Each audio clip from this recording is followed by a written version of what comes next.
ሰውዬ በስልክ ኃጢአትን የሚጨርስ ሰውዬ ኢሳይያስ ራሱ ምን እንዳለ ታውቃለህ? ጽድቃችን ራሱ የመርገም ጨርቅ ሆኗል። ስለዚህ ቋርፊያ በመብላት ድንጋይ በመንተራስ ጤዛ በመላስ አመድ በመነስነስና የሆኑ ነገሮችን በማድረግ በፍጹም አትድንም። ለምን መሰለ? ዛሬ ሰኞ ዕለት ጥሩ ከዋልክ ማክሰኞ ዕለት ትወድቃል። ለዛ አንዳንድ ሰው 3 ቀን ገዳም ሲሄድ የጸደቀ ይመስለዋል። 3 ቀን መስጂድ ሲሄድ የጸደቀ ይመስለዋል። 3 ቀን የሆነ ሙሉ ወንጌል ሲገባ ያልዳነ ሰው የሆነ የጸደቀ ይመስለዋል። የምትጸድቀው አንተን ወክሎ ስለ አንተ አፍ ፊት በገባልህ በአማላጅ በኢየሱስ ክርስቶስ። ስማ እንግዲህ እግዚአብሔር ጽድቃችንን ሲመዝን የመርገም ጨርቅ ነው። የመርገም ጨርቅ ማለት ናዌዴይስ ምን ማለት ነው ታውቃለህ? ሞዴስ ማለት ነው። የመርገም ጨርቅ ማለት ሴቶች ፔሬድ ሲደርስባቸው የሚጠርጉበት ማለት ነው። የሚጸዳዱበት የሴቶች የንጽህና መጠበቂያ እቃ ማለት ነው። ያንን እንኳን እኛ ሴቶቹ ራሱ አርቀው ነው የሚጥሉት። የሰው ጽድቅ በእግዚአብሔር ፊት የሚከረፋ ነው፣ የሚያስጠላ ነው። ምንም በእግዚአብሔር ፊት ይኸውልህ ጽድቃችን የመርገም ጨርቅ ካለ ክፉ ስራን ደግሞ አስቡ። ሀውማች እነ ኢሳይያስ ጋር ቴምፒቴሽን የለም ብራዘር። በስልክ የሚመጣላቸው ነገር የለም። ኃጢአት በዴሊቨሪ እኮ በሚቸበቸብበት ዘመን ላይ ሆነ በራሴ ስራ ጸድቃለሁ ምትል ሰውዬ ብታቆም ይሻላል። አትችልም፣ በፍጹም አትችልም። ይወድቃል። እስማኤል ጋር ዳዊትን ሲያዩ አቤሴሎምን ወለደ ከኦሪዮን ሚስት። ሰለሞን ሲያይ 1000 ሴቶች አልበቃ ብሎ ወደ ሞዓብ ሴቶች ወረድካሉ። እያንዳንዱን ሲያይ እያንዳንዱ ኃጢአት አለበት። ከዛ ኢየሱስ ክርስቶስን ስለ አንተ አምጥቶ መስቀል ላይ ሲያየው ኢየሱስ ኃጢአት የለበትም። ከዛ ዲስ ኢዝ ታይም አለ ክንዴ መድኃኒትን አመጣችልኝ ማለት ነው። ኢያሱ እስራኤላውያንን አስገብቶ እስራኤላውን ከነዓን ገብቶ ራሱ አላረፉም። ኦኬ ይሄኛው አሁን ሰንበታችን የሆነ እረፍታችን የሆነው ክርስቶስ ኢየሱስ ነው። እርሱን መቀበላችን በክርስቶስ ኢየሱስ ስናምን ምን ተፈጠረ? ለአንዴና ለመጨረሻ የሚገርም የሆነ አንድ ምርጥ ሬቨሌሽን ልንገርህ። እስራኤላውያን በቀን 2 መስዋዕት ያቀርባሉ። ከ3 ሰዓት እስከ 6 ሰዓት፣ ከ6 ሰዓት እስከ 9 ሰዓት መስዋዕት ያቀርባሉ። 2 ነው መስዋዕት ያቀርባሉ። በመሰዊያው ላይ እሳት አይጥፋ ይባላል። ለምን? ኃጢአት ሰርቶ የሚመጣ ሰው ስላለ እሳቱ ላይ ምን ይቀርባል መሰለ? ደም ይቀርባል። ስለዚህ እነሱ ከ3 ሰዓት እስከ 6 ሰዓት፣ ከ6 ሰዓት እስከ 9 ሰዓት 2 መስዋዕት ስለሚያቀርቡ ጌታ ኢየሱስ ክርስቶስ እነሱ በዘመን ሁሉ የሚያደርጉትን መስዋዕት 3 ሰዓት ተያዘ። ከዛ በኋላ ተሰቀለ። አይታል 6 ሰዓት ላይ ተሰቀለ። ከዛስ በኋላ 9 ሰዓት ላይ ነፍሱን ሰጠ። 2 ጊዜ እነሱ የሚያቀርቡትን አንዴ ፈጽሞ ለዘላለም እግዚአብሔርን አረካው። እነሱ በየቀኑ ረዱንዳንት የሆነ ነገር ነው የሚያቀርቡት። ለዛውም ኃጢአት መሸፈን ነበር ስርዓቱ። ለምሳሌ ሙያ የሌላት ሴት ቆሻሻ ጠርግና ምንጣፍ ስር ትከታለች። ቆሻሻው እኮ አለ። ብሉይ ኪዳን ማለት እንደዛ ነው። በእንስሳት ደም ምን ያደርጋሉ? ምን ኃጢአቱን መሸፈን እንጂ ማስወገድ የለም። ለዛ ነው ዮሐንስ ሲያየው ይሄንን በግ ከባድ በግ ነው። ምን አይነት በግ መሰል? ለ1 ዓመት የሚሸፍን አይደለም። ከሩቅ ሲያየው ነዋ በጉ ለእግዚአብሔር ዘይሃተት ዓለመ ኃጢአት፣ የዓለምን ኃጢአት የሚሸፍን አላለም። እንደ ብሉይ ኪዳን በጎች ምን አለ? የዓለምን ኃጢአት የሚያስወግድ። ሃሌሉያ! የሚያስወግድ የእግዚአብሔር በግ የሚያስወግድ ነው። አስወጋጁ ኢየሱስ ብቻ፣ ማንም አስወጋጅ ነው። ይሄ በግ ኢየሱስ ክርስቶስ ሲቀርብ አብረካ። ይሄን ነበር የምፈልገዋል። የጽድቅ ሚዛን ላይ ስለኛ የተመዘነው ኢየሱስ ነው። ሁሉም ተመዝነው ወድቀዋል። ማርያምም ሁሉ ኃጢአትን ሰርተዋል፣ ሁሉም የእግዚአብሔር ክብር ጎለ። ሁሉ ካለ ሁሉ ነው። ሁሉም አለበት ብራዘር።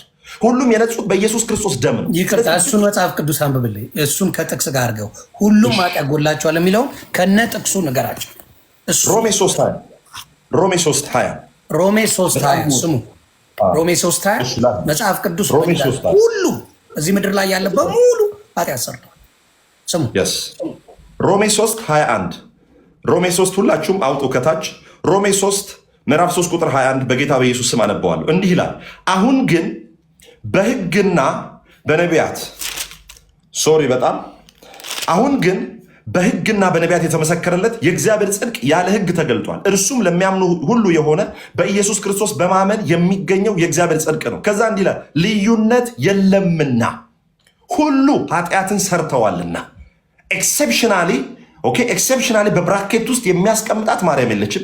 ኤክሴፕሽናሊ በብራኬት ውስጥ የሚያስቀምጠው ዳዊት የለም። ኤክሴፕሽናሊ በብራኬት ውስጥ የሚያስቀምጠው አይ ለእርሷ ጊዜ እንዲህ ነው ብሎ የለም። ጸጋ የሚያስፈልገው ለደካማ ሰው ነው። ማርያምም ለዛ ነው እንዲህ አለች፣ ነፍሴ በመድኃኒቴ ሐሴት ታደርጋለች። መድኃኒት ካለ በሽታ አለ ማለት ነው። ስለዚህ እርሷም ከአዳም የተላለፈባትን የውርስ ኃጢአት ጌታ ኢየሱስ ክርስቶስ ሞቶ ሲነሳ እርሷም በመንፈስ ቅዱስ ሐዋርያ ሥራ ምዕራፍ 2 ላይ መንፈስ ቅዱስን ተቀብላ ቦርን አጌን ያደረገች በክርስቶስ ኢየሱስ አምና የጸደቀች በጌታ እናታችን ደግሞም እህታችን ናት። የተወደደች የጌታችን እናት፣ የትህትና ተምሳሌት፣ የተወደደች የእግዚአብሔር ወልድ የኢየሱስ ክርስቶስ እናት ኦኬ ከሴቶች መካከል የተመረጠች ጸጋ ብዝት ያለላት በጣም ትሁት ራሷን ከፍ ከፍ የማታደርግ ሰዎች የሰጧትን አይደለም ራሷን ከፍ ከፍ የማታደርግ ሀምብል እንዲህ ይላል ልዩነት የለምና ሁሉ ኃጢአትን ሰርተዋልና የእግዚአብሔርም ክብር ጎሏቸዋል። የእግዚአብሔር ክብር ማን ነው? ኃጢአት አልባ የሆነው ህይወት ክርስቶስ ኢየሱስ፣ የእግዚአብሔር ክብር ኢየሱስ ክርስቶስ። ስለዚህ ማንም የእግዚአብሔር ክብር ጎሎታል፣ ኃጢአት ውስጥ ነው ያለው። ከዛ እንዲህ ይላል ጎሏቸዋል በኢየሱስ ክርስቶስም በሆነው ቤዛነት በማርያም ይላል በፍጹም፣ በገብርኤል ይላል በፍጹም፣ በሌላ ሰው ይላል በፍጹም፣ በማንም አይልም። እንዲህ ይላል በኢየሱስ ክርስቶስም በሆነው ቤዛነት በኩል እንዲያው በጸጋው ይጸድቃሉ። ጸጋ ማለት ምን እንደሆነ ታውቃላችሁ? አንሜሪትድ ፌቨር ማለት ነው። እኛ ያለፋንበት ያልደከምንበት የእግዚአብሔር ሞገስ ለማይገባው ሰው የሚሰጥ ስጦታ ማለት ነው። ለምሳሌ አንድ የታክሲ አሽከርካሪ እየነዳ 5 ትርፍ ሰው ጭኖ ሲሄድ ከዛ በኋላ ትራፊክ እንዳያይም ብሎ ማለት ነው ትራፊክ እንዳያይም ብሎ መንገድ ላይ ሊያወርድ ገና ሲሮጥ ማለት ነው ድንገት ትራፊክ ወጣበት። ወይኔ 5 ሰው በቃ ትርፍ ጭኛለሁ እሱን በቃ መንጃ ፍቃሪ ተቀምጦ በቃ ሊቀጣይ ነው ብሎ ሲያስበው መጥቶ ትራፊኩ እንዲህ አለው፣ እንዴት ነህ ደህና ነው ወይ? ስራ ጥሩ ነው? እግዚአብሔር ይመስገን ደህና ነኝ። ሚስቴ እኮ ወልዳ 4 ኪሎ ብርቱካን ሰው ሰጠኝ ዮኒዬ፣ ስለዚህ 2 ኪሎ እስቲ ሼር ላድርግልህ ሲል ትደነግጣለህ። ለምን? የምትጠብቀው መንጃ ፍቃድ አምጣ ትቀጣለህ የሚል ነገር ነው የምትጠብቀው። ባልተጠበቀ ሁኔታ ግን ምን አደረገው? መንጃ ፍቃዱን አልጠየቀው። ከዛ የማይገባውን ብርቱካንም ስጦታ ሰጠው። ጸጋ ማለት ያ ነው። አጥፍተ በደል ውስጥ ኖረ የእግዚአብሔር ጸጋ የሚያስፈልገው ሰው ደካማ ሰው ነው ማለት ነው። ደካማ ሰው ነው የእግዚአብሔር ጸጋ የሚያስፈልገው። ጸጋ ለሁሉም ነው የሚያስፈልገው። ለምን? በእግዚአብሔር ፊት ሁሉ ኃጢአትን ሰርተዋል። ይኸውልህ ከሴት ጋር ባትተኛ በአካል በሐሳብ ትተኛል። በሐሳብ ማንም የተቀደሰ የለም። መጽሐፍ ቅዱሳዊ ማስረጃ የለም። በሐሳብሽ ድንግል ነሽ፣ በስጋሽም ድንግል ነሽ። ይሄ እኛ ቤት ያለው ሐሳብ እንጂ መጽሐፍ ቅዱስ ላይ አያስቀምጥም። ለእርሷም ሞቷል፣ ለእርሷም ኢየሱስ ክርስቶስ ሞቷል። እርሷ ከእኛ ጋር አማኝ የሆነች የጌታችን እናት፣ የምንወዳት የምናከብራት የትህትና ተምሳሌት፣ ራስን ዝቅ ማድረግ ኦኬ እንደዛ ነው። ስለዚህ ኢየሱስ ክርስቶስ ምን ሆነ? አማላጅ ሆነ ስንል አሁን እግዚአብሔር ዮኒን በሆነ ድካም ውስጥ አይቶት ሊቀጣው ሲል የሚያየው ማን ነው? ኢየሱስን። ስለዚህ ኢየሱስን ሲያይ እግዚአብሔር በዮኒ ውስጥ ኢየሱስን ነው የሚያየው። ለምሳሌ ይሄ ሪሞት አለ። ይሄ ሪሞቱ መጽሐፍ ቅዱስ ውስጥ አስቀመጥኩኝ። ከዛ እግዚአብሔር የሚያየው ምን ነው? ይሄም ለምሳሌ እናንተ የምታዩት መጽሐፉን መጽሐፍ ውስጥ ያለውን አይደለም። ኢየሱስ አማላጅ ነው ስንል እኛ በእርሱ ውስጥ ሆነን የሚታየው ኢየሱስ ነው ስለኛ። አንድ ነገር ልንገርህ። ለምሳሌ የኖህ መርከብ አለ። የኖህ መርከብ ውስጥ ኖህ ገብቷል። የኖህ መርከብ ውስጥ ኖህ ገብቶ በሩን የዘጋው እግዚአብሔር በሚገርም ሁኔታ። ለምን? በኋላ ኖህ እስቲል የውሃው እንዴት ሆኖ ብሎ ቢከፍት ይገለዋል። እንዳይገለው እግዚአብሔር ከኋላ ጥርቅም አድርጎ ዘጋው። መርከቡን የሰራው ነው፣ እግዚአብሔር ግን ከኋላ ጥርቅም አደረገው። ለምሳሌ ዮኒዬ መርከቡ ወዲና ወዲያ ሲማታ ውሃ ሲመታው ኖህ የሚወድቀው ምን ውስጥ ነው? ውስጥ ነው አይደል? ውጭ አይወድቅም። መርከብ ውስጥ ነው የሚወድቀው። ዛሬም በክርስቶስ ኢየሱስ ያመነ ሰው ቢደክምም የሚደክመው የሚጣለው የክርስቶስ አካል ውስጥ እንጂ ከክርስቶስ አካል ውጭ አይደለም። የዘመርንለት መርከቤ መጠለያዬ ሞገዱን መሻገሪያዬ ጸጥታ ሰላሙ ሰፍኗል ከእንግዲህ ማን ያስፈራ? መርከባችን ኢየሱስ ነው። ይኸውልህ መርከቡ ላይ ነው የእግዚአብሔር ቁጣ ያረፈው፣ ኖህ ላይ አይደለም። ኖህ ላይ አይደለም። ኖህማ ፍትት ብሎ ውስጥ ነው ያለው። መርከቡ ላይ ነበር የእግዚአብሔር ቁጣ ያረፈው። መርከባችን ኢየሱስ ክርስቶስ መስቀል ላይ ይኸውልህ የእግዚአብሔር ቁጣ እሱ ላይ ሲያርፍ እኛ እንደ ኖህ ውስጥ ነበርን፣ አላገኘንም። እግዚአብሔር በምህረት ነው ያየው። የእኛ መርከብ ኢየሱስ ነው። የኖህ መርከብ ማርያም አይደለችም። የእግዚአብሔር ቁጣ ያረፈበት የእግዚአብሔር ይሄ እንደተቀሰፈ በእግዚአብሔር እንደተቀሰፈ አየነው። የእግዚአብሔር ቁጣ የኃጢአት ፍርድ ሁሉ ያረፈው ጌታ ኢየሱስ ክርስቶስ ላይ ነው። እኛ ምንም አልሆንም። ለምን? እርሱ እኛን ከልሎን እንዳንነካ ኢየሱስ ክርስቶስ ጌታ ነው። አሁን በክርስቶስ ያላችሁ በክርስቶስ ያመናችሁ ሰዎች ከዳናችሁ ከጸደቃችሁ በኋላ እንዴት ነው? የፍቅር ርኅራኄው ፏፏቴ፣ የምህረቱ ፏፏቴ፣ የቸርነቱ ፏፏቴ ስር ተተክለናል። ስለዚህ ሁል ጊዜ በህይወታችን ላይ መጠውለግ እንዳይኖር፣ መድረቅ እንዳይኖር ምን አድርጎናል? ከምህረቱ ከፏፏቴው ስር ምን አድርጎናል? ተክሎናል። ለዛ ነው በድካማችን የማይራራልን ሊቀ ካህን የለንም። ይኸውልህ በጓን የጠፋችውን በግ ጌታ ኢየሱስ ክርስቶስ ሲያገኝ የጠፋችውን በግ ሲያገኝ ምን አደረገው ይላል? በአናቱ ላይ ነው የተሸከመው። እዚህ ትከሻው ላይ ነው የተሸከመው። አንቺ ማትረቢ የት ጠፍተሽ ነው? አንቺ አላውቅሽም፣ መጠጥ ቤት እየሄድሽ እንደዚህ ቤት እየሄድሽ አላለም ጌታ ኢየሱስ ክርስቶስ። መርከባን ማለት በጓን ምን ይላል? ትከሻው ላይ ያስቀመጣት። ከዛስ እየተንከባከባት አንተ ከአሁን አንተ የማትረባ ይልሃል። ኃጢአትን እየቆጠረ እግዚአብሔር የሚቀጣ ይመስልሃል? ብራዘር እኛ አስቆጥረን ሳይሆን ኢየሱስ ያስቆጠረው ተቆጥሮልን። ለምሳሌ ሮናልዶ ሄዶ ጎል ሲያስገባ አስገባን ትላለህ። ያስገባው አንተ አይደለም ሮናልዶ ነው። አንተ እኮ ሜዳ ውስጥ ምንም አላደረግ። ኃይለ ገብረስላሴ ጀግናው አትሌቶቻችን የኢትዮጵያ ብርቅዬ አትሌቶች ሄደው አፈር ድሜ በልተው አሰላ ላይ በቆጂ ላይ እነሱ ትልቅ ትሬኒንግ ሰርተው ሄደው እኮ ማራቶን ምናምን ወርቅ ሲሸለሙ ወርቅ በላን ትላለ አንተ ብራዘር። እነርሱ ዋጋ በከፈሉት አንተ በላን ትላለ። ቀራኒዮ ላይ እርሱ ብቻውን የደም ላብ አልቦት ብቻውን በሰፍነግ ሐሞትና ከርቤ አድርገው አጠጥተውት ብቻውን የእሾህ አክሊል አድርገውለት ብራዘር። የኢየሱስ ፊልም ላይ ነው ሲሰራ ተዋንያኑ የራሱ ሰውነት እንዳይታይ እንጂ ኢየሱስ ጨርቅ አላገለደመም። የወንድነት ክብሩን አጥቶ የሞተ ነው ብራዘር። ህማምና ድዊ ነው የሚለው። ህማም ማለት ስለ ኢሞሽን ነው የሚናገረው። የህማም ሰው ሲል ኢሞሽን፣ በሰው ሁሉ ፊት ራቁቱን መለመላውን የሰቀሉት ኢየሱስ። ከዛ ድዊ ደግሞ ዲዚዝ ነው፣ ሲክነስ ነው። ህማምን ሳይኮሎጂካሊ የተጠቃ ሳይኮሎጂካሊ ኦኬ። እንዴት የተጠቃ ማለት ምን ማለት መሰለ? የወንድነት ክብሩን አሳጥተውት መለመላውን ነው የሰቀሉት።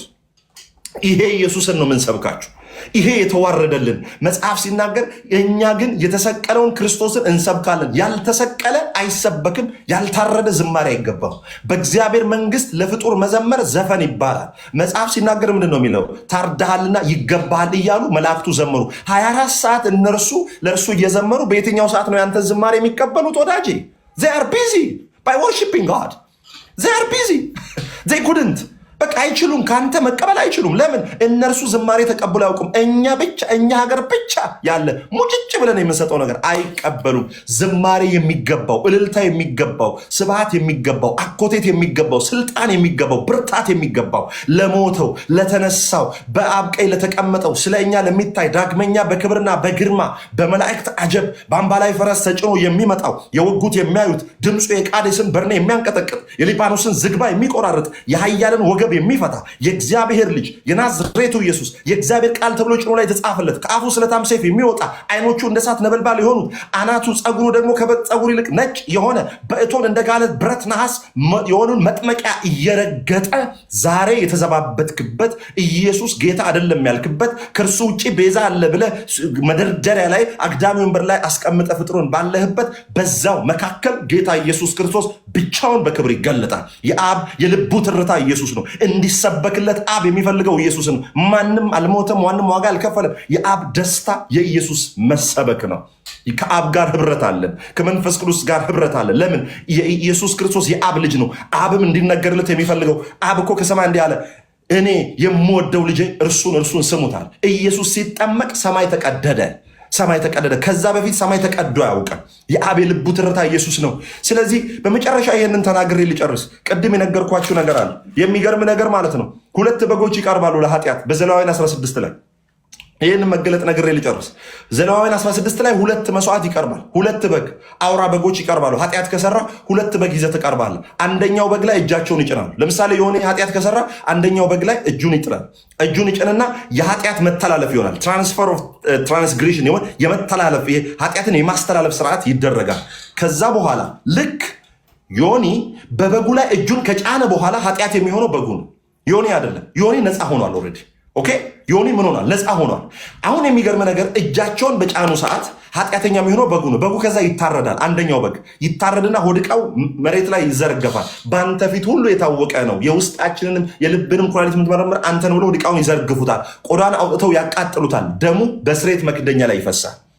ደሙ በስርየት መክደኛው ላይ ሲፈስ ልክ እግዚአብሔር ለኃጢአት የቀረበውን ደም ከተቀበለ ከቅድስተ ቅዱሳን ምን ይወጣል? ድምፅ ይወጣል። ያ የሚወጣው ድምፅ ነው የሚያሳርፈው እስራኤልን ለ1 ዓመት። ደግሞ ታይፖሎጂካሊ ነው፣ ምሳሌያዊ ነው። ወደ አዲስ ኪዳን ስትመጣ ጌታ ኢየሱስ ክርስቶስ ደሙን ይዞ ወደ አብ ሲገባ ይላል።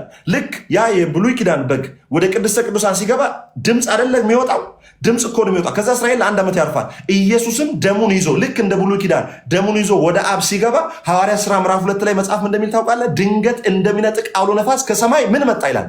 ድምፅ ነው የመጣ የእግዚአብሔር ድምፅ አዳም ጋር የጠፋው ድምፅህን በሰማው ጊዜ ፈራው ተሸሸኩም ያለው የእግዚአብሔር ድምፅ ብርቅ በነበረበት የእግዚአብሔርን ድምፅ ሰው በማይሰማበት ጊዜ ከእግዚአብሔር ክብር ጎሎ የነበረበት አሁን የመጣው ድምፅ እንደ እስራኤላውያን ለ1 ዓመት የሚቆይ ሳይሆን ለዘላለም በእናንተ ዘንድ ይላል። በእናንተ ዘንድ ማለት አንተ ባለህበት ራዲየስ ሆሊ ስፒሪት አለ። ቤትህን፣ ልጆችህን፣ ባለቤትህን ምንድነው ከአንተ የተነሳ የተጠበቁ ናቸው። በእናንተ ዘንድ ይላል። ከዛስ በእናንተ ውስጣችንም አለ፣ በእኛ ዘንድም አለ። የሚገርም ሊቀ ካህኑ ግን ማለት ነው ሊቀ ካህኑ የሚገርም ሊቀ ካህኑ ሲገባ እግሩ ላይ ሻኩራ ይታሰራል። ሻኩራ የሚባል እንደ ጸናጽል አይነት ነገር ነው። ሻኩራ ይታሰራል። ሻኩራ ይታሰርና ልክ ኃጢአት ካለበት እዛው ይሞታል። ገመድና ሻኩራ ይታሰራል። ከዛ እግሩ ላይ የሚጮኸው ሻኩራ አለ። ከዛ አሁን አንተ በደል ሰርተ ሄድክ ከሆነ የሊቀ ካህኑ ሻኩራ ድምፅ ካለ በህይወት አለ ትላል። እግሩ ሲያንቀሳቅስ ምናምን ቅጭል የሚል ሻኩራ አለ። የሻኩራውን ድምፅ ከሰሙ ሊቀ ካህኑ እኔን ወክሎ በእግዚአብሔር ፊት እየገባ ነው፣ ሕያው ነው ብሎ ያምናሉ። ሻኩራው ድምፅ ከጠፋ አለቀለት፣ በቃ ሞቷል ማለት ነው። ከዛ ስበውት ያወጡታል። ኢየሱስ ክርስቶስ ሊቀ ካህናችን ወደ እግዚአብሔር አብ ሲገባ ሻኩራ አልታሰረለትም። ለምን? ኃጢአት አልባ ነዋ። ሻኩራ አልታሰረለትም። ምንም አይነት ጽናት እግሩ ላይ ምናምን ሻኩራ አልታሰረም። ለምን? ኃጢአት የለውም። የብሉይ ኪዳን ሊቀ ካህን ኃጢአት ስላለበት ነው ሻኩራ የሚታሰርለት። ከሞተ በገመድ ጎትቶ ያወጣል። ኢየሱስ አብ ጋር መካከለኛ አማላጅ ሆኖ ሲገባ እግሩ ላይ ሻኩራ የታሰረ አይደለም። ይወድቃል፣ ይሞታል፣ ኃጢአት ያለው በደል አለው ብለን የምንሰጋለት የምንፈራለት አይደለም። ለምን? ንጹህ መስዋዕት ስለሆነ። ሁለተኛውን በግ ከዛ ምን ያደርጋል? ይህን ተናግሬ ልጨርስ። ሁለተኛው በ2 ደቂቃ ውስጥ ይችል ላውራ። ሁለተኛው በግ ምን ይሆናል መሰለ? ከዛ ያኛው ከታረደ በኋላ ዮኒ ሁለተኛው በግ ላይ አሁንም እጅን ትጭናል። ከዛ ይሄ ምን ይባላል? የሚለቀቅ በግ ይባላል። ዘሌዋውያን 16ን በደንብ አድርጋችሁ አንብቡት። የሚለቀቅ በግ ይባላል። የሚለቀቅ በግ እጅን ትጭንና ኃጢአት ወደዛ በግ ሲተላለፍ ምን ያደርጉታል መሰለ? ከእስራኤል ወጠምሻ ሰው ይመረጥና ያ በግ ከዚህ በኋላ የተረገመ ነው። ከተማ ውስጥ ገብቶ አይኖርም። ያን በግ ይሸከመዋል። ዘሌዋውያን 16ን አንብቡ። ያን በግ ይሸከመውና ወጠምሻ ሰው ከከተማ ውጭ ወስዶ በጉን ይጥለዋል። ለምን? በጉ አሁን ከርስድ ነው። ከርስ ነው የሚያዩት እንጂ በግ አይደለም የሚያዩት። እግዚአብሔርም ኢየሱስን መስቀል ላይ አምላኬ ለምን ተውከኝ ሲል ከኢየሱስ ላይ አይኑን አንስቶ አንተን እየተመለከተ ነው። ለምን? ኢየሱስ ኃጢአት ሆኗላ። ከሱ አይኑን አንስቶ አንተን እየተመለከተ ነው። ልክ ይኸውልህ እጁን ሲጭን ማለት ነው ከከተማ አንድ ወጠምሻ ሰው ይመረጥና በትከሻው ላይ አድርጎ ከከተማ ውጭ ወስዶ ይጥለዋል። ኢየሱስ ክርስቶስ ታይፖሎጂ ጋር ምሳሌያዊ ነው።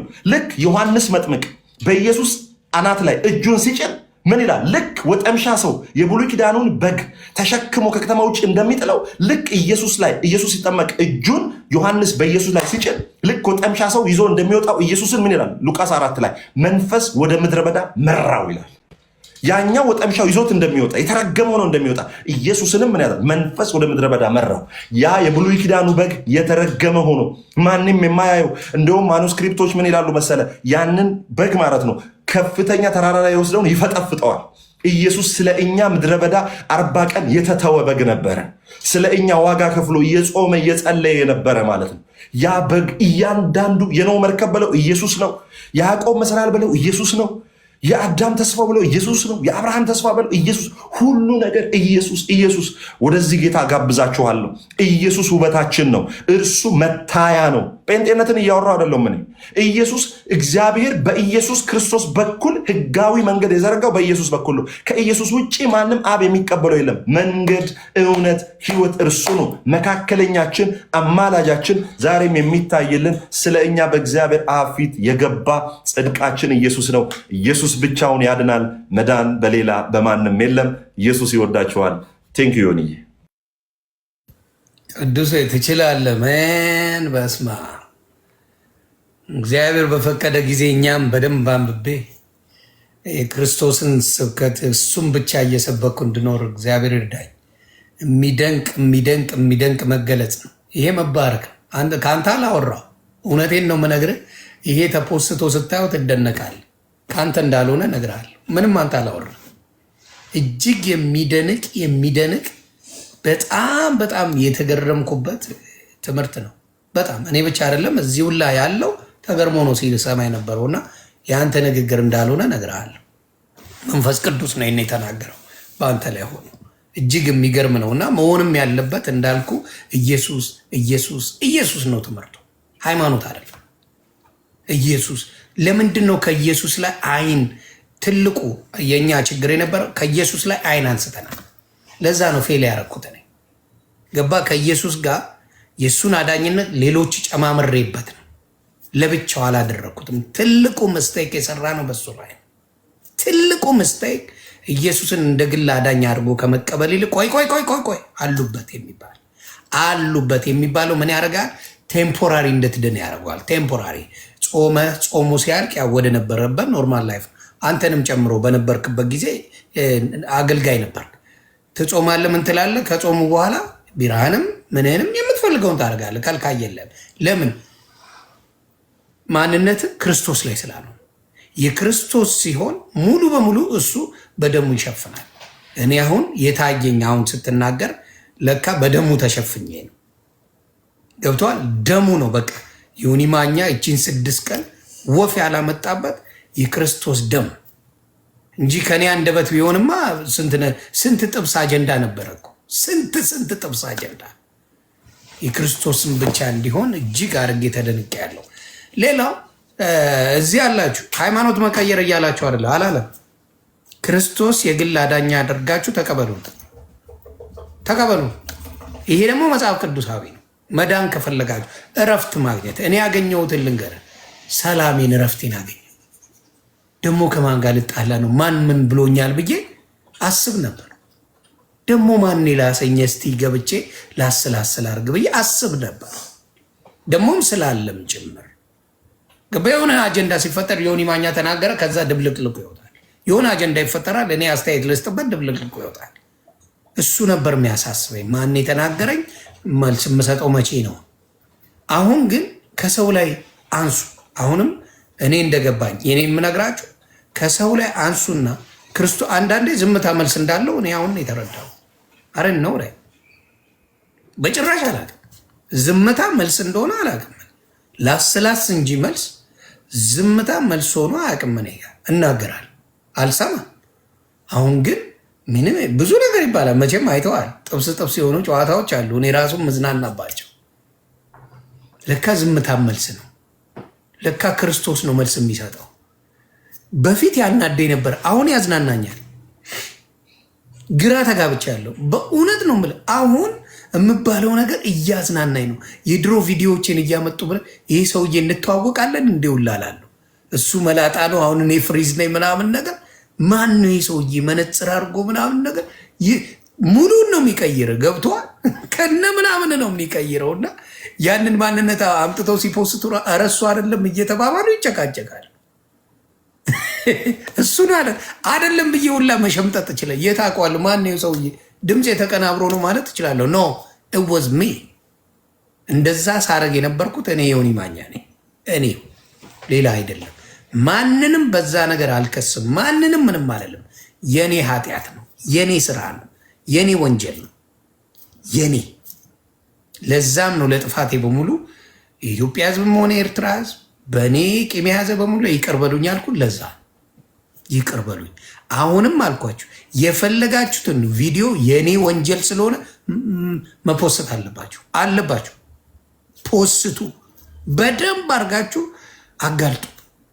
ዩጋር ድወ ለምን በክርስቶስ ስትሆን መጠላት እንዳለ ስለምናውቅ እርግጠኛውኛ ላልኩ እኮ ባጃጅ አንተን የሚያሳፍርን ያጣ በቃ የሚደበድቧቸው እኔ ትንሽ አቅም ስላለኝ ነው። ሌሎቹም ቀመስ አድርገዋቸዋል። ብዙ የተደበደቡ ብዙ የሚንጓጠጡ አሉ፣ እናውቃለን። ይሄ ያለ ነገር ነው። ሃይማኖት ጉልበተኛ ነው። በነገራችን ላይ ኢየሱስ እንጂ ፍቅር ሃይማኖት ጉልበተኛ ነው። ጉልበቱ በጣም የዞን ጉልበት ነው ብለው አባታችን ተናግረዋል። ሃይማኖት በጣም ጉልበተኛ ነው፣ ያሳዳል። በጣም ነው የሚያሳዳ ሃይማኖት። ኢየሱስ ጋር ስትመጣጥን ፍቅር ነው የሚሰጥ። ዮኒ ማኛ ተሳድብ አይደለ እንዳትመልስ በቃ በኢየሱስ ስም በል። በቃ እኔን ስበክ፣ ስለ እኔ አውራ። አሁን የምሰማው ነገር የምጠግበው ነገር አይደለም። እውነት ለመናገር እንዲህ ወንጌል ዝም ብሎ የሚሰማ ማንነት የለንም አብዛኞቻችን። እና በጣም ደስ የሚል እና ሌላ የምትላቸው ነገሮች ካሉ ያስተምራል የምትላቸውን ነገሮች እስቲ ጨማምርልን። ከሚያስደስቱ የመጽሐፍ ቅዱስ አንተን የሚያበረታ አሁን ለምሳሌ ስትደክም ሰዎችን እንደክማለን። ስትደክም የሚያበረቱ ጥቅሶች፣ የሚያበረቱ መዝሙሮች ምንድን ናቸው? ይህን እስቲ ንገረን። ሃሌሉያ፣ ጌታ ይባረክ። ብዙ ጊዜ ሰዎች ፍርሃት ውስጥ ይገባሉ። አሁን ስደክም በጣም የሚያበረታኝ ቪዲዮም ሰርችበታለሁ። ዮኒ ስደክም በጣም የሚያበረታኝ እንደውም በመንፈሳዊ ድካም ውስጥ ላላችሁ ሰዎች የሚሆን ብዬ የሰራሁት አንድ ቪዲዮ አለ። እንደውም 2 ነገሮች በጣም ያበረቱኛል። አንደኛው በአንደኛ ዮሐንስ ምዕራፍ 4 ቁጥር 16 ጀምሮ ያለው ሀሳብ በጣም ልቤን ሁል ጊዜ ይነካኛል። ወደ ጌታ ከመጣ በኋላ ጌታ ያበራልኝ ቃል ነው ይሄ። አንደኛ ዮሐንስ ምዕራፍ 4 ከቁጥር 16 ጀምሮ እንደዚህ ተረድታችሁ እንደምታውቁ እርግጠኛ ነኝ። ደግሞ ባልተረዳችሁትም መንገድ ደግሞ እግዚአብሔር እንደሚገልጥላችሁ በጣም እርግጠኛ ነኝ። ጌታ ስሙ የተባረከ ይሁን። ሃሌሉያ። እሺ፣ አንደኛ ዮሐንስ ምዕራፍ 4 ቁጥር 16 እንዲህ ይላል፣ እኛም እግዚአብሔር ለእኛ ያለውን ፍቅር አውቀናል አምነንማል። እግዚአብሔር ፍቅር ነው። በፍቅርም የሚኖር በእግዚአብሔር ይኖራል፣ እግዚአብሔርም በእርሱ ይኖራል። በፍርድ ቀን ድፍረት ይሆንልን ዘንድ በደንብ ስሙ።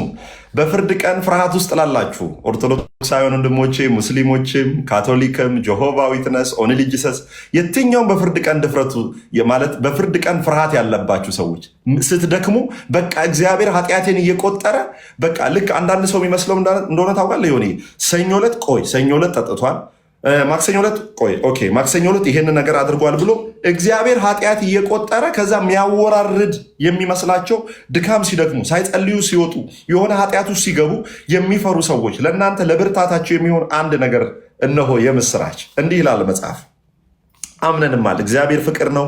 በፍቅርም የሚኖር በእግዚአብሔር ይኖራል፣ እግዚአብሔርም በእርሱ ይኖራል። ከዛስ በፍርድ ቀን ስለ ፍርድ ቀን ፍርሃት ያላችሁ በፍርድ ቀን ድፍረት ይሆንልን ዘንድ። አይገርማችሁ? በፍርድ ቀን ድፍረት አለን እኛ። በፍርድ ቀን ሰው ይፈራል። በቀኝ ቆሜ በግራ ቆሜ እንትና እንደዚህ ሆንከው እንትና ኖ። በፍርድ ቀን ድፍረት የሚሆንልን ምንድን ነው ይላል? በፍርድ ቀን ድፍረት ይሆንልን ዘንድ ፍቅር በዚህ ከእኛ ጋር ተፈጽሟል። አሜን ሃሌሉያ። ስለዚህ የፍርድ ቀን ስታስቡ በሆነ ድካም ውስጥ ስትኖሩ ወዳጆቼ እንደዚህ ልበላችሁ፣ እናንተ እግዚአብሔርን እንደያዛችሁት እንዳታስቡ። እግዚአብሔር እናንተን እንደያዘ አስቡ። እናንተ እግዚአብሔርን የያዛችሁበት ቀን ብዙ ጊዜ የእግዚአብሔርን እጅ የለቀቃችሁበት ጊዜ አለ። የሆነ የቤት ክራይ ደርሶብህ የሆነ በትዳር ላይ የሆነ ነገር ገጥሞ ወር የጤና እክል ሲገጥም እግዚአብሔርን ብዙ ጊዜ የተውነ ሰዎች አለን። ምን ብለን እግዚአብሔር ቢኖር እንደዚህ አይነት ህይወት እንዴት እኖራለሁ? በደንብ አድርጌ ልንገራችሁ፣ ሰይጣን የሚሸነግላችሁ በድካም ውስጥ ስትኖሩ ነው፣ ስትገኙ ነው። ምን ይላችኋል መሰላችሁ? ሰይጣን በደከማችሁ ጊዜ ወደ ህይወታችሁ ይመጣና እንዲህ ይላችኋል፣ እግዚአብሔር ልጅ ብትሆን እንዴት እንዲህ ትሆናለህ? የእግዚአብሔር ልጅ ብትሆን ይሄ ሁሉ ሰው እንዴት ይነሳብሃል? የእግዚአብሔር ልጅ ብትሆን እንዴት በዚህ ድካም ውስጥ በዚህ ኃጢአት ውስጥ እንዴት ትኖሪያለሽ? አይታችኋል? ሰይጣን መጥቶ የእናንተ ገንዘብ ማጣት አለማጣት አይደለም ዋናው ሀሳብ። እናንተ ገንዘብ ማጣታችሁን አስታኮ በእግዚአብሔር ላይ ያላችሁን እምነት አታክ ማድረግ ነው የሚያስበው ሰይጣን አንተ ማድየት ገንዘብ አግኝ አታግኝ እሱ አይደለም ዋናው ሀሳብ። ባገኘውና ባጣኸው ነገር ከእግዚአብሔር ላይ አይንህን አንስተ ሁኔታ ላይ ያጣኸው ነገር ላይ የደረሰብህ ችግር ላይ የሆነ ጊዜ በሆነ ድካም ውስጥ ተገኘ፣ ያንን ኃጢአትን በአይምሮ ውስጥ እያጠነጠነ ያንን ኃጢአት ብቻ በማሰብ ልክ የሆነ ቀን እግዚአብሔር ለኃጢአት ዋጋ እንደሚከፍል እንደሚቀጣችሁ እያሰባችሁ የፍርሃት ኑሮ እንድትኖሩ ያደርጋችኋል። እንዴት ነው የሚገላችሁ? ፍርሃት ውስጣችሁ ያመጣል። የእምነት ጸር ነገሮችን ልንገራችሁ። የእምነት ጸሮች 4 ነገሮች አሉ፣ ወሳኝ ነገሮች የእምነት ጸር የሚባሉ ወደ ጌታ ስትመጡ አዲስም የሆናችሁ በጌታ ቤትም ያላችሁ የእምነት ጸር የመጀመሪያው ፍርሃት ነው። ፍርሃት ትርጉሙ ምን መሰላችሁ? የማትፈልጉት ነገር ወደ እናንተ እንደሚመጣ ማመን ነው። አንወንትድ አውትካም ፕሪተን ማለት ይሄ ፎርካስት ማድረግ ያልተጠበቀ ነገር አደጋ። ጌታን በማመናችሁ የሆነ ኃጢአቱ ስትገቡ የሆነ ድካሙ ስትገቡ እግዚአብሔር በቃ ደክማችሁ ወይ ሳትጸልዩ ወይ ዝለት ውስጥ ገብታችሁ ምናምን እግዚአብሔር ልክ እንደሚቀጣችሁ ከዛ ስራችሁ ወይ ቢዝነሳችሁ ፌል ሲያደርግ እግዚአብሔር ኃጢአታችሁን እየቆጠረ በስራችሁ እየተበቀላችሁ እንዳላችሁ ታስባላችሁ። የፍርሃት ተቃራኒው ምንድን ነው? እምነት ነው። ፍርሃት በአጭር ቋንቋ ምን ማለት ነው? የማትፈልጉት ነገር ወደ እናንተ እንደሚመጣ ማመን ነው። እምነት ደግሞ በአጭር ቋንቋ ትርጉሙ ምንድን ነው? የምትፈልጉት ነገር ወደ እናንተ እንደሚመጣ ማመን ነው። ለዛ ነው ዕብራውያን 11 ላይ ሲናገር የእግዚአብሔር ቃል እንዲህ ይላል፣ እምነትም ይልና ተስፋ ስለምናደርገው ነገር የሚያስረዳ ነው ይላል። ባይ ዘ ወይ በእምነት ነው ተስፋን የምንይዘው። በእምነት እኮ ነው የዘላለም ህይወት አለኝ ያለ። በእምነት ነው ኢየሱስ መጥቶ ይወስደኛል የምንለው። ስለዚህ በፍርሃት ውስጥ መጥቶ ሰይጣን ሲያስፈራራችሁ እንዲበሉት በፍቅር ውስጥ ፍርሃት የለም። ለምን? ፍጹም ፍቅር ፍርሃትን አውጥቶ ይጥላል። ባይ ዘ ወይ የእግዚአብሔር ፍቅር በሙላት ያልተገ ነው የምጸድቀው ይላል። ወደ እሳት ይጥለኛል ይላል። ለምን መሰለ? እግዚአብሔርን ከስጋ አባቱ በታች አድርጎ ነው ያየው። የዮናስ አባት ጋሽ ሙሉነህ የፈለገ ዮናስ ድካም ውስጥ ቢገኝ እስር ቤት ቢገባ ጭቃ በጭቃ ሆኖ ጉድጓድ ውስጥ ቢገባ መጠጥ ቤት ቢገባ ዮናስ አባቱ አባትነቱን አይቀይርም። ጋሽ ሙሉነህ አባትነቱን አይቀይርም። ለምን? አባትነት መሀል ላይ የመድከምና ያለመድከም ጉዳይ ሳይሆን የዘር ጉዳይ ነው። የዘር ጉዳይ ነው፣ አይለቀውም። ለዛን መጽሐፍ ቅዱስ ሲናገር እንዲህ ይላል፣ የነገርኩህን ነገር እስካደርግልህ ድረስ አልተውህም፣ ወደ እኔ የመጡትን ወደ ውጭ አላወጣቸውም፣ ከዛስ በእጄ መዳፍ ላይ ቀርጫቸዋለሁ። እናት እንኳን የወለደችውን ልጅ ትረሳ ይሆናል፣ እኔ ግን አልተውህም አልረሳህም ይላል።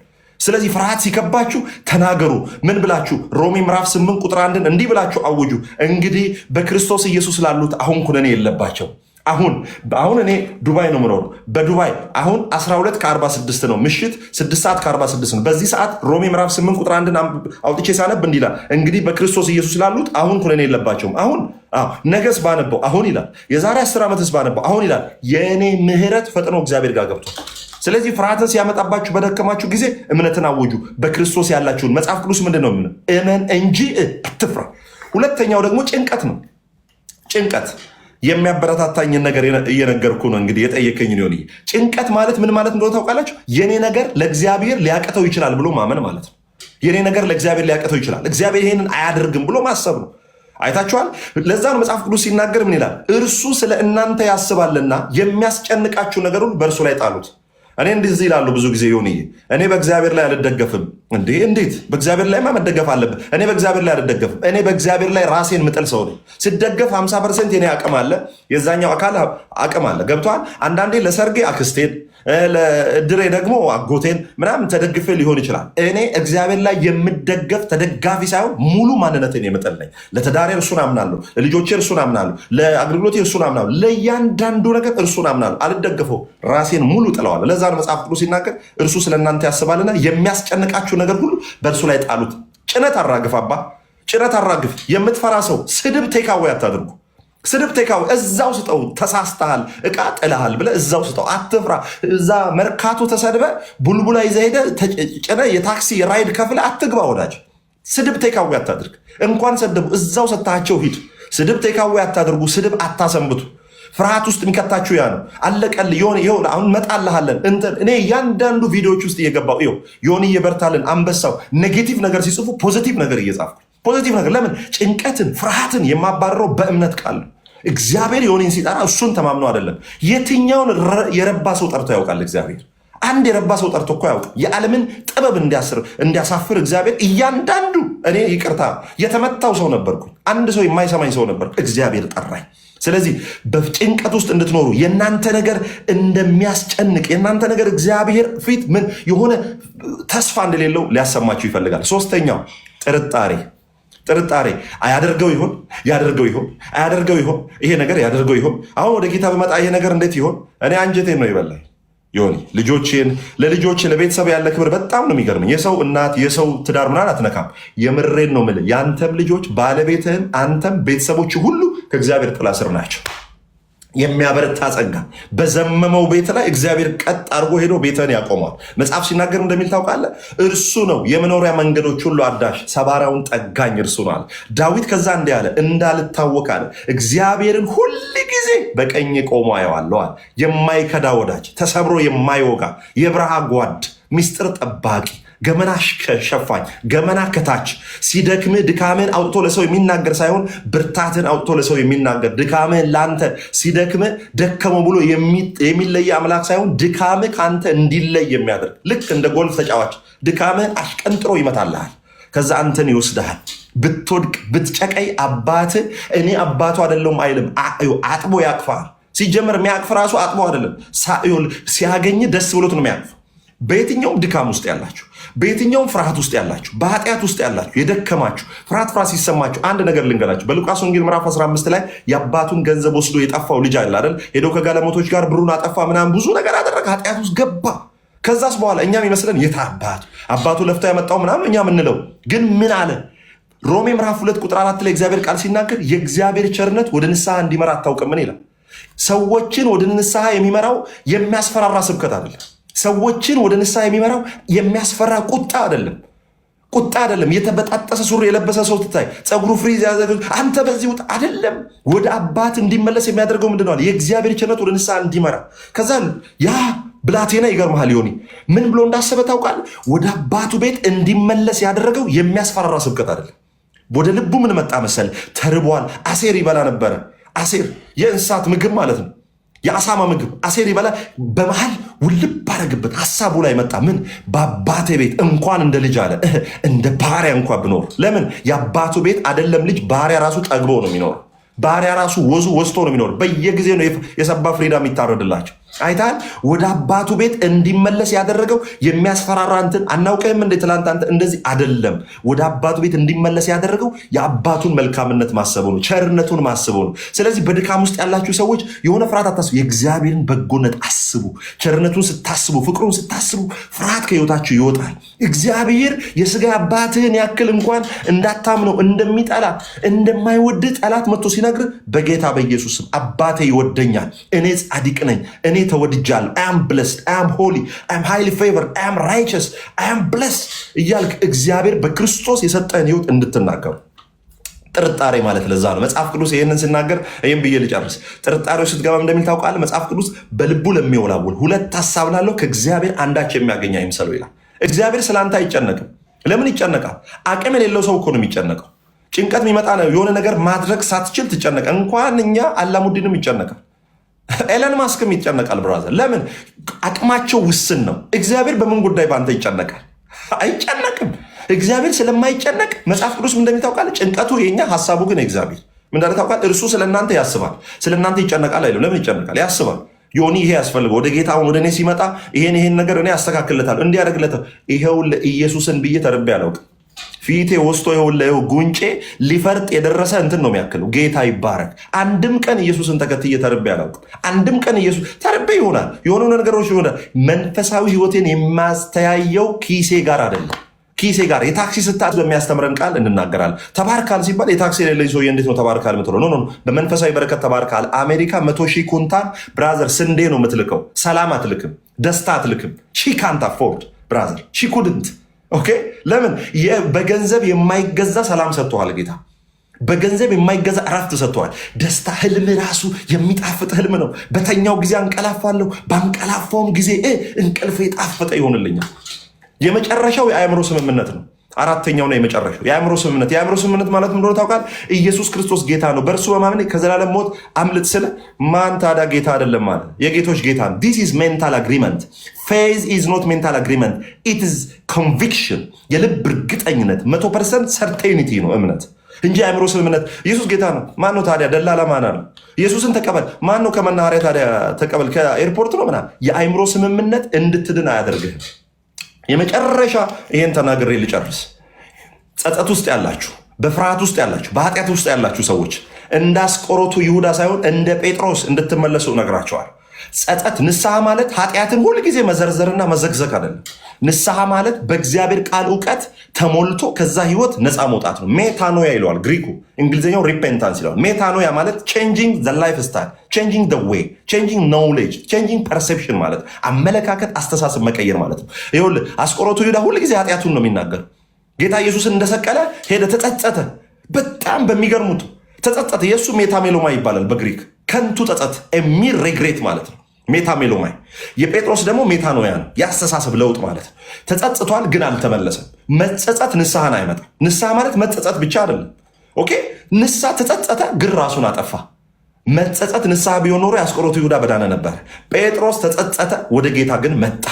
አይታችኋል። ንስሐ ማለት ይኸውላችሁ ኃጢአታችሁን ለእግዚአብሔር መዘርዘር ሳይሆን ለኃጢአታችሁ የተከፈለውን ኢየሱስን ለአብ መናገር ነው። አባት ሆይ በጌታ በኢየሱስ ደም ስላጠብከኝ አመሰግንሃለሁ። ዛሬም ካለሁበት ድካም እንደምታወጣኝ አምናለሁ። በኢየሱስ ክርስቶስ ደም ከዚህ ድካም ውስጥ ነፃ አውጣኝ። አይታል። ከህግ ስር ያለ ሰው ጸሎት እንዲህ ነው። ሁለተኛ ላሰላሰል አላደርግም ከዚህ በኋላ ይላል። ከህግ ስር ያለ ሰው በራሱ ነው የሚተማመነው። ኖ ሁለተኛ ሴት አላይም ይላል። ከህግ ስር ያለ ሰው ሁለተኛ እኔ መቀመጫ አላይም ይላል። ከዛስ በራሱ ተማምኖ እግዚአብሔርን ሊያስደስት ነው። እግዚአብሔርን ሊያስደስት እግዚአብሔርዬ እኔ ሁለ በደንብ አድርጌ ነው ከዚህ በኋላ እኔ እንደዚህ አላይም፣ ሙስና አልበላም፣ እንደዚህ እንዴት አድርጌ እንደማስከብረ እግዚአብሔርን በራሱ ለማስመዝ። ይኸውላችሁ ክርስትና እግዚአብሔርን ለመማረክ መፍጨርጨር ሳይሆን በእግዚአብሔር በመማረክ የምንኖረው ህይወት ነው። ከህግ ስር ያለ ሰው እግዚአብሔርን ለመማረክ ይፍጨረጨራል። ገነት ገዳም ሄጄ እንትን ወጥቼ በዛ ሄጄ ለእግዚአብሔር እንትን አድርጌ እንትኗን ተሳልሜ እንትኗን አድርጌ እግዚአብሔር ብራዘር በኢየሱስ ክርስቶስ ነው የደነገጠው። በቃ በኢየሱስ ክርስቶስ ደስ ተሰኝቷል። በሱ ከመጣ እግዚአብሔር ሁልጊዜ በቃ ፈንድሻ ደስታ ነው፣ ፌሽታ ነው ብራዘር። ከጸጋ ስር ያለ ሰው ጸሎት ደግሞ ይሆን እግዚአብሔር ሆይ ይሄ ነገር አቅቶኛል፣ አይኔ ወደዛ እንዳይመለከት እግዚአብሔር ሆይ እባክህን ከዚህ ድካም ውስጥ አውጣኝ፣ እኔ በራሴ አቅም የለኝም ስትል ሳታውቅ እግዚአብሔር ጸጋ ይገጥማል። ከዛ ምን ያደርጋል? ልክ እንደ ቅድሙ ሽቶ ሁሉ ነገር ያስጠላቸዋል። ስለዚህ ወዳጆቼ ፍርድ የሚሰማችሁ እግዚአብሔር የሆነ ኃጢአታችሁን ኦር ፍርሃቱ ስትሆኑ የሆነ ሰይጣን የሆነ ሀሳብ ተነስቶ ሲልክባችሁ የእግዚአብሔርን ቃል አጥኑ፣ የእግዚአብሔርን ቃል እወቁ። ትንቢት ፍለጋ አትዞሩ፣ የሆነ ነገር ፍለጋ አትዞሩ። የእግዚአብሔርን ቃል ቁጭ ብላችሁ አንብቡ። እግዚአብሔር አደጋቸው የሚለው ከሰው ስትሰሙ ሳይሆን ከራሱ ስትሰሙ። ኢየሱስን የበላ ሰው በማስጸለይ ሳይሆን በመጸለይ ነው የሚያምኑ። ፍርሃት ውስጥ ላላችሁ እንዲህ ይላል፣ በፍርድ ቀን ድፍረት ይሆንልን ዘንድ ፍቅር በዚህ ከኛ ጋር ተፈጽሟል። ስለዚህ በፍርድ ቀን ራሱ ምን አለን? ኮንፊደንስ አለን። በማን የሚመካ? በእግዚአብሔር ይመካል። የዘላለም ሕይወት ሳስብ፣ የኢየሱስን ዳግመኛ መምጣት ሳስብ ምንም ፍርሃት የለብኝም። ኢየሱሴን ላየው ነው። ከጳውሎስ ጋር ወንጌል ልናገር ነው። ማርያምን ላያት ነው። እናቴን እህቴን ማርያም ላያት ነው።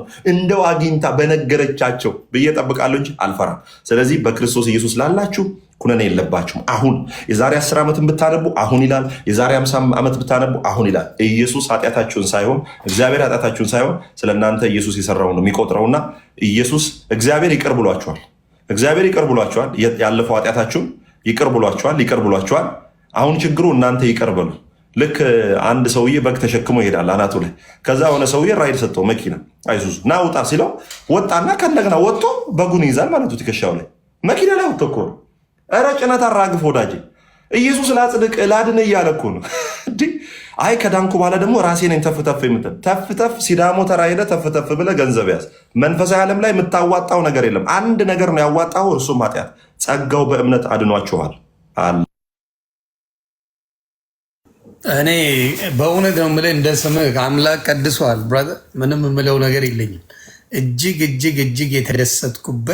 የተደሰትኩበት ፕሮግራም፣ እጅግ ውስጥ ያለውን ነገር በሙላ ውስጥ ያለውን በሙሉ ፍራቻ በሙሉ ነው ያወጣልኝ። በእውነት ነው የምልህ፣ በእግዚአብሔር ቃል ውስጥ ያለው ፍራቻ ደግሜ በወስቀስ ደግሜ ብሳደብስ ጸልዩልኝ እያልኩ የምፈራው ለዛ ነበር። ካየኝ ጸልዩልኝ፣ ከኔ አይደለም ይሄ ነገር ከኔ አይደለም፣ ጸሎት አድርጉልኝ ወደዛኛው ህይወት እንዳልመጣ ምለው ይህን ፍራቻ ውስጤ እንዲደነድን ውስጤ እንዲሞላ ከዚህ በኋላ በእኔ ሳይሆን በክርስቶስ እንደሆነ በደንብ አድርገህ ስለነገርከኝ በእውነት እኔ ቃላት የለኝ።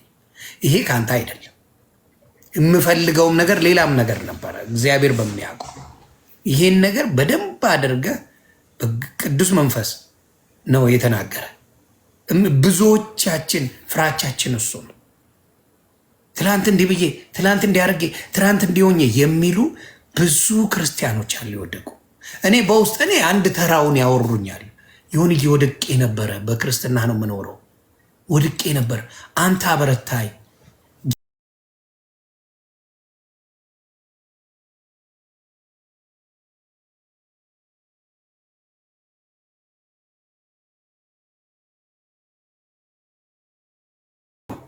በእውነት ረክች ያለው ፕሮግራም እንይዝና በሳምንት አንድ ወይ ሁለቴ ፈቃድ ከሆነ እንይዝና የጌታን ቃል ብዙ ሰው እንዲረዳው። ሶሻል ሚዲያን ከእንግዲህ በኋላ እኔ እግዚአብሔር በሚለው በእኔ አይደለም፣ እኔ ቃል አልገባም።